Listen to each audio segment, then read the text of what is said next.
Hello everyone, welcome to Sanmarga classes. ಬಲ ಮತ್ತು ಚಲನೆಯ ನಿಯಮಗಳು ಪಾಠದ 34ನೇ ಪ್ರಶ್ನೆ. ಒಂದು ನ್ಯೂಟನ್ ಬಲವನ್ನು ವ್ಯಾಖ್ಯಾನಿಸಿ. ಯಾವಾಗಲೂ ನೆನ್ಪಿಟ್ಟುಕೊಳ್ಳಿ, ಯಾವಾಗ ಈ ರೀತಿಯಾದಂತಹ ಪ್ರಶ್ನೆಯನ್ನ ಕೇಳ್ತಾರಲ್ಲ, ಅವಾಗ ನೀವು ಅದಕ್ಕೆ ಸಂಬಂಧಿಸಿದ ಸೂತ್ರ ಏನಿರುತ್ತೆ ಅದರಲ್ಲಿ ಎಲ್ಲದನ್ನ ಒನ್ ಅಂತ ಸಬ್ಸ್ಟಿಟ್ಯೂಟ್ ಮಾಡಿಬಿಟ್ರೆ ನಿಮಗೆ ಸಾಮಾನ್ಯವಾಗಿ ಆ ಒಂದು ಅನ್ನುವಂತಹ ವ್ಯಾಲ್ಯೂವನ್ನ ಕೇಳಿದಾರಲ್ಲ ಅದು ಸಿಕ್ಬಿಡುತ್ತೆ.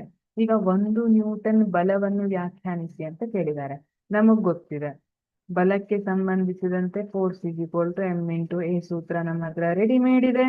ಈಗ ಫೋರ್ಸ್ ಅನ್ನ ನಾವು ನ್ಯೂಟನ್ ನಲ್ಲಿ ಅಳಿತೀವಿ ಅನ್ನೋದು ನಮಗೆ ಗೊತ್ತಿದೆ. ಹಾಗಾಗಿ ಇಲ್ಲಿ ದ್ರವ್ಯರಾಶಿ ಎಷ್ಟಿರಬೇಕು, ವೇಗೋತ್ಕರ್ಷ ಎಷ್ಟಿರಬೇಕು ಅದನ್ನ ನಾವು ನೋಡ್ಬೇಕು. ಒಂದು ನ್ಯೂಟನ್ ಬಲ ಇದು 1 ನ್ಯೂಟನ್ ಆಗಬೇಕು ಅಂದ್ರೆ ನಾವು ಯಾವುದನ್ನ 1ರಿಂದ ಗುಣಿಸಿದಾಗ 1 ಬರುತ್ತೆ, 1ನ್ನ 1ರಿಂದ ಗುಣಿಸಿದಾಗ 1 ಬರುತ್ತೆ. ಸೊ 1ನ್ನ 1ರಿಂದ ಗುಣಿಸಿದ್ರೆ 1 ಬರ್ತಾ ಇದೆ. ಇಲ್ಲಿ ಏನಾಗಬೇಕು, ದ್ರವ್ಯರಾಶಿ 1 kg, ಅದೇ ರೀತಿ ವೇಗೋತ್ಕರ್ಷ 1 ಮೀಟರ್ ಪರ್ ಸೆಕೆಂಡ್ ಸ್ಕ್ವೇರ್ ಇರಬೇಕು, ಆವಾಗ 1 ನ್ಯೂಟನ್ ಆಗುತ್ತೆ. ಇದನ್ನ ಸರಿಯಾಗಿ ವ್ಯಾಖ್ಯಾನಿಸಿದ್ರೆ 1 ನ್ಯೂಟನ್ ಎಂದರೆ 1 kg ದ್ರವ್ಯರಾಶಿಯ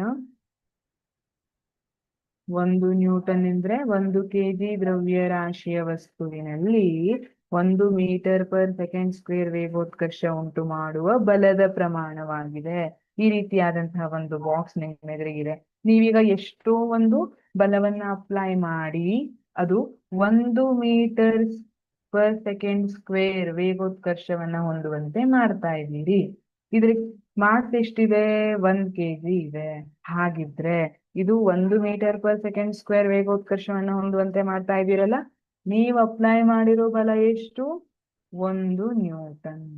ಈ ರೀತಿಯಾಗಿ ನಾವು ಹೇಳ್ಬೋದು. Thank you.